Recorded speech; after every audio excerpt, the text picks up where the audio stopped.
Olá, saudações, bom dia, boa tarde, boa noite. Vamos falar de teatro norueguês, o Ibsen, Henrik Ibsen, O Inimigo do Povo. E eu fiz um vídeo, falando sobre literatura narrativa e falamos de um estilo que não tem voz narrativa, que é o teatro. E eu esqueci de falar do Goethe, Wolfgang von Goethe, e passei levemente um ano passando sobre o Ibsen, em que eu falei do Peter Gynt. E tem a Helga Glaber também, Helga Glaber e esse o inimigo do povo. Então nós estamos aqui no Lagoa do Nado, para reler a obra do Ibsen no meio da natureza. Nós estamos num teatro, vocês podem ver que isso aqui é um teatro. É um teatro de arena, podemos dizer, bem grego, Estou me sentindo na Grécia Antiga. Mas aqui essa obra é do final do século XIX, e vai mostrar aqueles conflitos, entre liberais e conservadores, entre a voz pública, a opinião pública e os cientistas. Então o cientista tem uma opinião diferente da voz pública, a vox populi e vox dei, como eles dizem. Então, igual acontece nessa época de pandemia, o cientista tem uma opinião e o povão não tem outra opinião. Então, é mais ou menos esse o assunto. Então, quando eu falei do Goethe, não falei do Goethe porque eu tinha um outro vídeo sobre o Fausto do Goethe. O Goethe é importante tanto para a prosa, quanto para a poesia, quanto para o teatro na Alemanha, ali na transição do século XVIII para o XIX. Então, foi essa falta que teve lá no vídeo, sobre... Vou deixar o link aí para o vídeo sobre teatro. Aqui virou agora um local de treino de avião, então você vai ficar passando avião aqui. Eu vou ter que dar umas pausas por causa dos aviões aqui na Lagoa do Nado. Pois bem, passou o avião, vamos continuar. Então aqui nós temos a história do Dr. Stockmann, que é um médico, que trabalha para uma estação balneária, e acontece que ele é irmão do prefeito, e o prefeito tem muito interesse em manter essa estação balneária. E essa história aqui do Inimigo do Povo. Eu estava falando do Goethe, que tem um vídeo em que eu fiz sobre o teatro e eu não falei do Goethe. Então é isso que eu vou aproveitar para mostrar justamente essas questões que eu estou devendo um vídeo, um vídeo só sobre o Goethe, Então falando que o Goethe é importante no teatro, lá o Fausto, tem um vídeo sobre o Fausto e tem um vídeo sobre fazer um vídeo sobre o romance epistolar, que é o Sofrimento do Jovem Werther, E também tem um romance de formação, que é o Wilhelm Meister.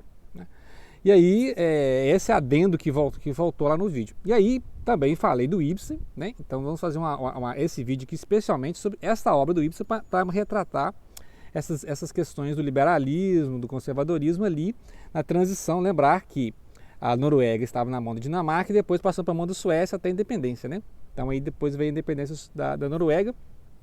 E o Ibsen é esse, grande teatro do final do século XIX, inclusive inspirou o James Joyce. James Joyce era muito fã do Ibsen, O Beckett também, que era fã do Joyce, que era fã do Ibsen, então inspirou muita gente. Então essa história aqui é isso, é um confronto entre um médico e um prefeito, Essas ideias de grandes arenas populares, de a voz do povo, porque vai ficar a voz do prefeito contra a voz do médico, e o médico tem razão, Ou seja, há uma infecção nas águas, porque passa por uma região lá que tem curtume, que mexe com couro de animais. De alguma forma as águas estão entrando no lençol freático, e o lençol freático é a fonte de onde vai sair a água para o balneário. Então há ocorrendo uma infecção, e o médico falou: vocês têm que trocar essa tubulação, as canalizações todas, Vocês têm que trocar essa coisa toda aí. E aí fica essa voz, Essa voz do médico, que é um especialista, um cientista, contra a voz da autoridade, que não, imagina, vai ter maior prejuízo, vai ter que fechar o balneário, vai ter que fazer obras públicas. E os caras são irmãos, Então é interessante isso, Fica ali um conflito meio pessoal, E um conflito meio do... E também tem o dono do curtume, Que aí é aparente também, parece que ele, se eu não me engano, o dono do curtume, que é o Morten Kiel, Ele é o pai adotivo da esposa do médico, A senhora Stockmann. Então o Dr. Thomas Stockmann vai estar ali em pé de guerra com Peter Stockmann, que é o prefeito. E aí a história vai girar em torno disso, e tem a voz, tem um jornal chamado A Voz do Povo. Olha que interessante, o nome do jornal, A Voz do Povo. E esse jornal é o seguinte, fica ali, dando voz ao povo, dando voz ao médico, mas só que tem o seguinte, tem um interesse, tem o interesse da cidade de manter esse balneário, porque é uma questão de renda, de turismo. Então por isso que a voz do povo, vai ficar com a voz popular, contra as opiniões do médico, né? Então o conflito que vai acontecer aqui ao longo desses 5 atos vai ser justamente isso. O conflito há uma voz científica, uma voz, né, da pesquisa, que pede uma análise química das águas, né, e tal, e a voz do prefeito e dos outros cidadãos, do dono do curtume, o pessoal do turismo, né? O pessoal fala assim, esse cara aí está querendo, né, atrapalhar a nossa cidade, sendo que o médico mostra, né, o interesse total pela cidade, só que aí volta uma opinião pública contra ele, né? Então acontece justamente que esse amigo do povo, né, ou seja, esse que seria aquele que está, gente, olha, está tendo um problema médico aí, está tendo um problema de infecção nas águas, né? Ele começa a perceber que todo mundo está se voltando contra ele. Então ele pede uma audiência ali, né? Ou seja, o pessoal em público vai debater essas ideias e logo de início o prefeito já quer silenciar. Não, né? Não podemos dar voz a ele, porque vai prejudicar a nossa população. Mas espera aí, aqui, o prefeito pode interferir? O prefeito não é irmão do cara, né? Então eles querem censurar o cara antes dele falar. Então vai mostrando isso. E aí ele vai mostrando, né? Quando ele vai falar, o Thomas Stockman, ele vai falar, então, aqui, olha para a atenção. Vocês querem silenciar a voz da razão, a voz da ciência, né? Porque está falando aí, aqui, né? É o próprio para vocês A mais B que há uma infecção dessas águas. Se as pessoas continuarem frequentando essas águas, vai ter infecção de pele, vai ter infecção de febre, né? Etc. E aí, a questão nem é científica, né? Eles estão preocupados com a ciência, né? Com saúde pública, não. Eles estão preocupados com a renda, né? Porque vai ter que fazer obra pública, vai ter que fechar o balneário, vai perder turistas, né? E aí fica toda essa questão. E o prefeito contra o próprio irmão, né? Então é uma tensão pessoal, porque são duas pessoas ali que são parentes, né? E ao mesmo tempo ele tem que enfrentar o dono do curtume lá, que é o cara que está infectando as águas, né, com o resto de animais, né? Que é o pai adotivo da esposa dele. Olha pra você ver que confusão, né? Então, continuando. Então, ao longo dos atos, né? São 5 atos, ao longo dos atos você vai conhecendo os cidadãos da pequena aldeia, né? A pequena aldeia do balneário ali, no litoral norueguês. Então você tem o capitão, você tem lá os donos de terra, né? Você tem o prefeito, você tem as autoridades, você tem o pessoal da imprensa. Então são todas essas vozes que estão aparecendo ao longo, né? Já que não tem uma voz narrativa, é um teatro, né? O acesso que você tem à história através das vozes dos vários personagens, né?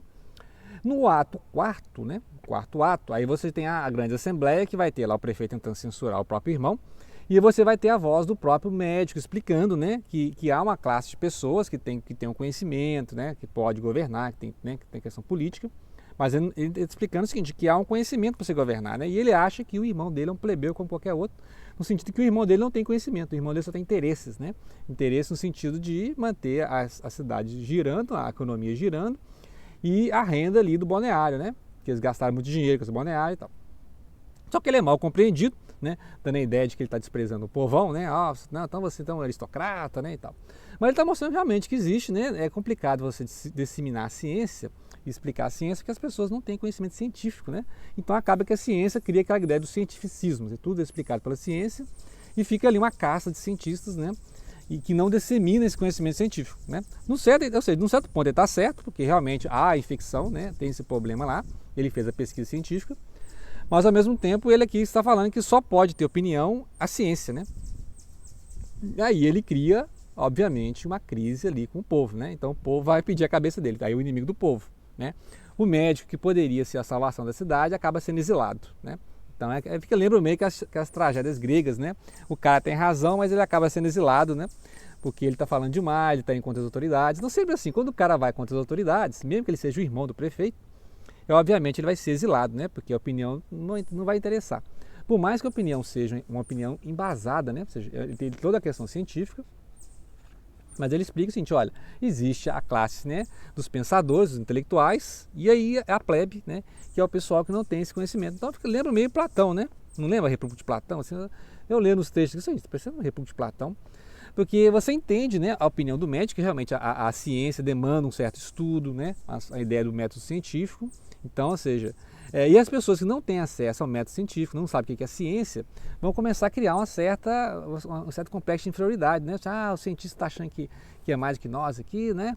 Está achando que nós somos uma plebe, que nós não temos conhecimento científico, e aí vai pedir a cabeça dele, né? Então, ou seja, é toda uma crise familiar, porque, ou seja, o prefeito e o médico são irmãos, estão em crise familiar por causa das opiniões contrárias, né?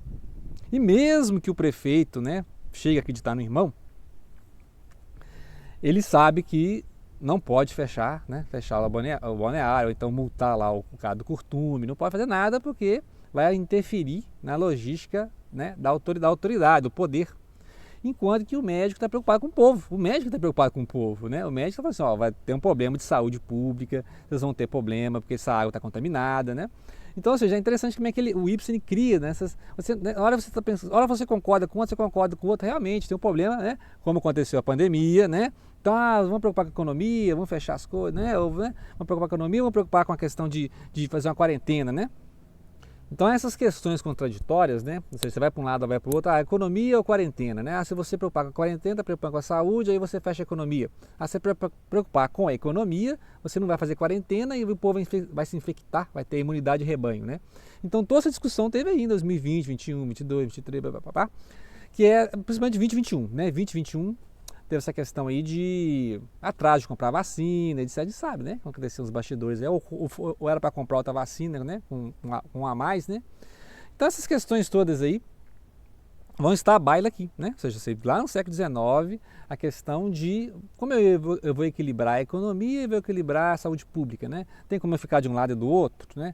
Então o ideal seria que parasse tudo até refazer o balneário, fazer a tubulação, fazer a canalização e aí em seguida, né, você vai abrir esse espaço para ter novamente o turismo, né? Então você vai abrir o turismo em seguida. Mas se você parar, né, um aspecto pelo outro, então você vai gerar um problema. Estou preocupando com a economia agora, mas e a saúde pública em seguida, né? Então tem essa questão de como manter a saúde pública, né? Aí o livro vai terminar então, com o exílio do Dr. Stockman, que ele tinha razão o tempo todo, só que como ele, né, tentou manifestar essa ideia da ciência, né, ou seja, estou em nome da ciência para o bem-estar público. Ele que está preocupado com o bem-estar público e não o prefeito, né? Mas só que aí o prefeito virou o jogo, né? E deu a impressão de que o prefeito está preocupado com o bem público e o médico, esse médico aí é um aristocrata, né? Um aristocrata do espírito, é o inimigo do povo, e aí por isso que a opinião pública é voltada, né? Ou seja, na verdade, no final é a opinião pública que manda, né? Então nem é um cientista que foi lá contrapor, né? Se viesse um outro médico, outro cientista, não. Foi a questão da opinião pública e aí, devido a essa questão da opinião pública, é que ele foi exilado. Então o final da peça não é, né? É uma tragédia, né? Se analisar certo ponto de vista, porque o problema de saúde vai continuar, né? Então o problema é que ninguém ouviu o médico e aí o problema vai continuar, né? Vai se prolongar e aí mais doenças na população. E aquele que ousou falar contra o sistema, no caso, virou o inimigo do povo, né? Então até irônico a história assim, do Dr. Thomas Stockman, né?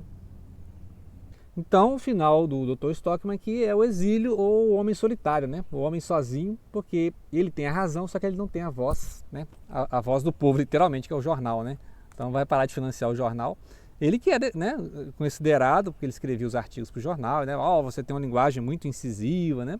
Mas quando ele tocou nos interesses, né, aí o pessoal ficou contra, né? Então aí ele foi declarado o inimigo do povo, né? Ou seja, aquele que está falando a verdade, só que não é a verdade que todo mundo quer ouvir, né? A verdade um tanto quanto amarga. Então, quando a verdade é amarga, aí geralmente eles matam essas pessoas, viram mártir e depois fazem uma estátua para ela, né? Então, Giordano Bruno, né? Mataram o cara lá em 1600 e depois fizeram uma estátua para ele. Então, geralmente assim, você persegue o Galileu, depois você faz uma peça de teatro para ele, né? Então, é essa ironia aqui do Ibsen, né? Que as pessoas matam, a maioria, né? A voz popular, mata esse cara que tem a visão além, né? Esse cara que vem trazer a cura, né? Crucificam o cidadão e depois vão fazer uma religião em nome dele, vão fazer uma estátua, né? Fazer uma crença, uma seita em torno dele. Então, em vez de ouvir o que o cara está falando, né? Que o médico tem razão, mas como o médico fala uma voz que ninguém entende, porque ele é um cientista, e ele vai contra os interesses dessas pessoas que têm poder, aí ele é crucificado como inimigo do povo. Depois passa um tempo, olha, ele tinha razão, né? Ele tinha razão, e aí eles fazem uma estátua para ele na praça pública, né? Então essa ironia do Ibsen, fica a dica, a obra é impagável, né? Ainda mais na época diz que foi encenado na época do caso Dreyfus, que a gente falou lá no Proust, né? O caso Dreyfus, que eles acusaram Alfred Dreyfus, ou Dreyfus, né? Que era um oficial francês judeu, e aí falar que ele era um espião para os alemães, né? Aí, pano para manga, né? Então, ou seja, muita coisa sobre esse assunto aí do caso Dreyfus, que aparece também em obra do Humberto Eco, né? O Cemitério de Praga e tal. Então, muita coisa. Fica aí a época, né? Final do século XIX, é essencial ler Ibsen, né? Noruega, Teatro da Noruega, ok? Obrigado pela atenção. Não deixem de compartilhar.